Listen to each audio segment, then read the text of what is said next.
Welcome back mga ka-review natin dito po sa ating munting channel Pinas News Review kung saan re-reviewin po natin ang mga mahalagang balita dito sa Pilipinas. Mga simpleng komento sa mga issue dito sa Pinas. At eto nga mga ka-review natin, kapapasok lang. Grabe to. Tatay Digong, BP Sara, sumabog sa galit. Martin Romualdez, tinapos na. Yan mga ka-review natin, yan po ang ating alamin mula po rito sa channel ni Banat News Updates. Yan mga ka-review natin, nasa description po ang full video link ng balitang ito. Subscribe na po kayo. Banat News Updates yan mga ka-review natin. At kung bago ka pa lang at di pa po napag-subscribe sa ating munting channel, please don't forget to subscribe. At i-click na rin po ang bell notification para updated ka po sa lahat ng ina-uploads nating reaction video. Yan mga ka-review natin. At ito na nga, sama-sama at sabay-sabay po nating alamin at bigyan ng reaksyon ang balitang ito. Ito na po. Pag-usapan po natin, no? Napupuna ko lang parang yung pagtugon po sa sakuna ni BP Sara Duterte at saka nito ni Speaker Martin, parang yung yung Leni Robredo versus Tatay Digong nung last administration, no? Yung isa pa na ipapogi, epal, kinukuha ng press, yung isa yung tunay na nagtatrabaho. As usual, ang darling po ng press ngayon, parang Lening-Leni talaga, no? Lahat ng hakbang ni Martin. Si Martin po, kung hindi niyo po natatanong, si Martin po ay kasama ni Pangulong Marcos dun po sa United States. Pero kino-cover pa rin siya ng mga media natin dito. Nakakabilib talaga. Nakakabilib. Excuse me po. Okay, ito po si Inday Sara Duterte.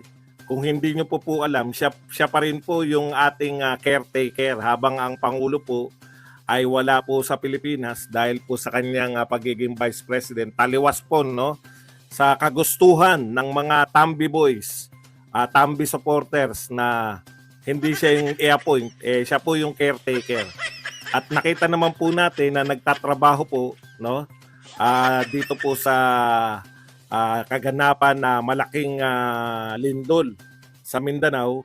Nakita po natin na pinamunuan niya yung NDRRMC meeting para po talakayin kung paano po aatake yung ating mga iba't ibang ahensya, DND, yan pong kasama po ng DSWD, DILG, etc. para po makatugon, no, sa ganitong mga sakuna. Meanwhile, yan po ay nakita lang natin sa Facebook page, no, ni BP Sara Duterte. Meanwhile, ang binabalita po ng Inquirer, ewan ko sa ibang dyaryo, pero ito po ang binalita ng Inquirer. Tignan nyo naman, no. Wala pong picture kasi sabi po ng Inquirer, House Speaker Martin Romualdez designates House Deputy Majority Leader following the magnitude 6.8 earthquake that struck on Friday, November 17. Bigla ko po naalala yung ganitong mga gimmick, no? Yung mga media po magsasalita lang. Ganito yung mga halimbawa nung sinasabi ni habang nagtatrabaho na yung NDRRMC, yung mga DILG, yung mga DSWD under ng Pangulo, na ngayon po ay siyempre under po ng caretaker Vice President Sara Duterte. Habang nagtatrabaho po sila, ang kino-cover po ng media ay yung ipinag-uutos pa lang ni House Speaker Martin Romualdez. Saan ka nakakita? Ganyan na ganyan po, no? Ganyan na ganyan po 6 na taon yung pamunuan ni Pangulong Duterte na habang nagtatrabaho po yung NDRRMC, habang yung ating mga militar ay naroon na po sa mga bahaan, nagliligtas na ng mga buhay, ang kino-cover po nila yung mga directives nito ni BP Leni, then BP Leni Robredo, na nagsasabi na malapit na pong dumating dyan ang aming mga volunteers, no? Yung mga angat buhay volunteers ay naghahanda na. Yung mga angat buhay volunteers ay nagsasako na ng mga relief goods at penging donasyon. So yan mga karibin natin, no, talagang makikita mo talaga kung sino po talaga yung namumulitika, no? Yung ginagamit lang po yung media mga karibin natin para po pag-usapan sila, no? At na ipamukha sa taong bayan yung mga kanilang mga pangalan, di ba mga karibin natin, no? Yan nga po, dapat tawagin itong si Tamba Lenny 2.0 mga karibin natin, no? Ano sa palagay nyo? Ganun po yung ginagawa niya eh. Kung hindi siraan ng... sa bagay, hindi niya naman pwedeng siraan yung Pangulo, mga karibin natin, kasi pinsan niya yun. Dito siya sa Vice Presidente. Tsaka yun rin naman ang lumalabas eh. Si VP Sara yung pinakamabigat na magiging kalaban ng sino mang tatakbo sa 2028 mga karibin natin. Kaya, yan siguro. Pinaghahandaan na nila kung paano sila atake. Gamit po yan. Ginagamit na nga po nila yung media mga karibin natin para, di ba, magpakilala sa taong bayan. Yan po, no? Yan po yung ating balita. Lindon. Lindon, may gumagaya sa'yo. Okay. Nakakatuwa po kasi kung ito po ang susundan ni Martin na anong tawag diyan na hakbang, makakatiyak po tayo na sesemplang din yan pagdating po sa 2028 kasi no amount, no, wala pong projection, wala pong amount ng media coverage, media mileage ang makakatapat ng tunay na paglilingkod. Yan yung problema nyo nakakaharapin dito kay VP Sara Duterte. Okay, punta na po tayo rito sa mga sinasabi po ni Martin. House Deputy Majority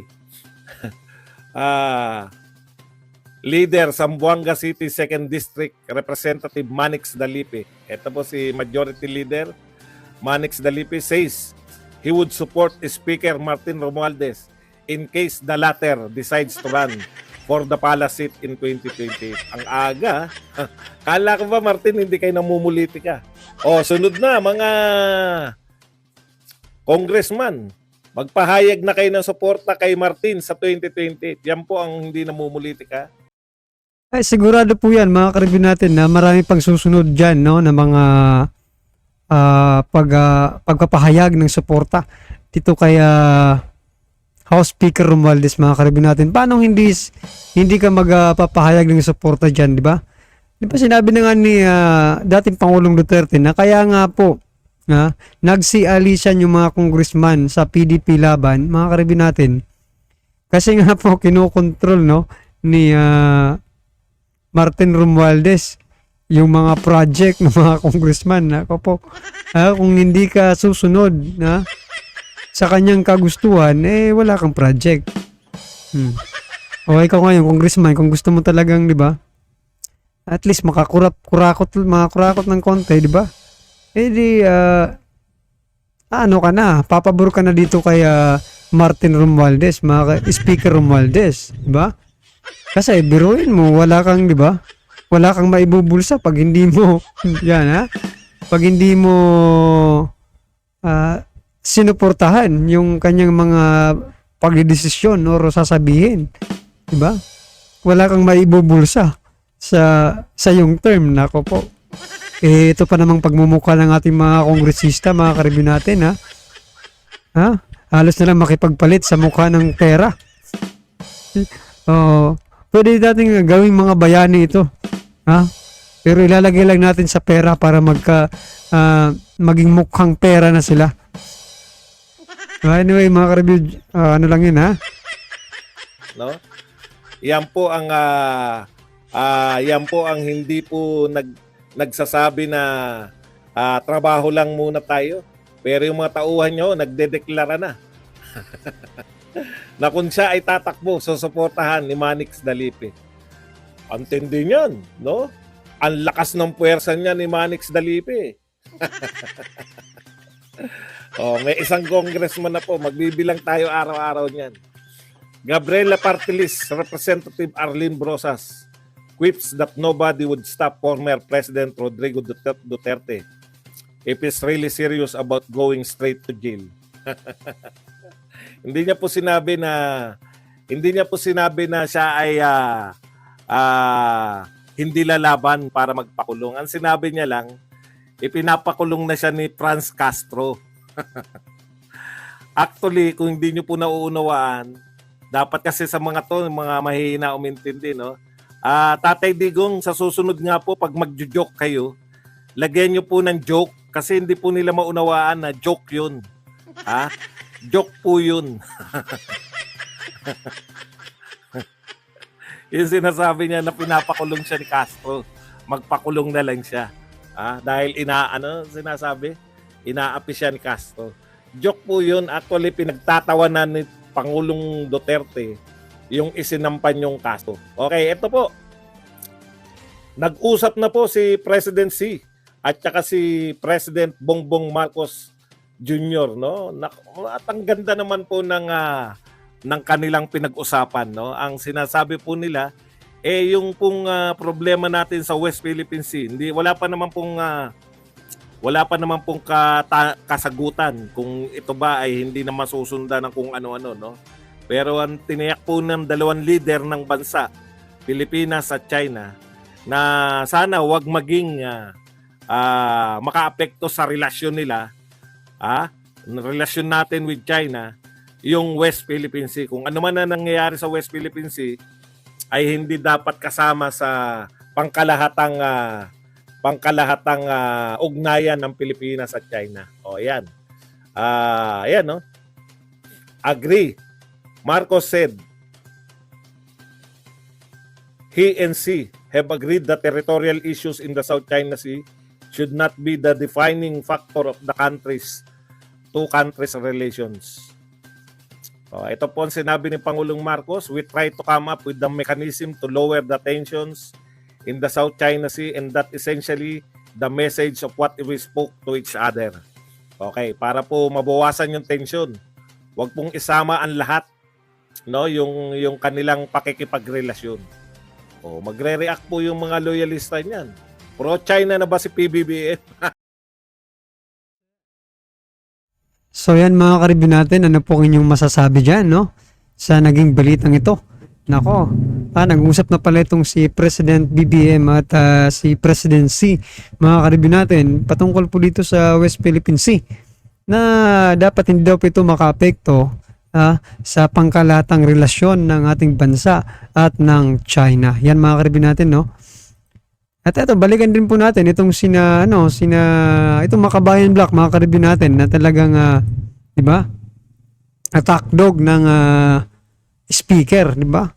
Kahit anong gawin nila, wala rin naman silang magagawa, di ba? Mga karibyo natin, kung talagang ang taong bayan, mahal pa rin ng mga Duterte, di ba? Mga karibyo natin, sa kabila po ng kanilang paninira. Yan mga karibyo natin, ano po ang inyong reaksyon? Paki-comment lang po sa baba para at alam po ng ating mga kababayan ang inyong pong nararamdaman patungkol po rito sa balitang ito. Alright?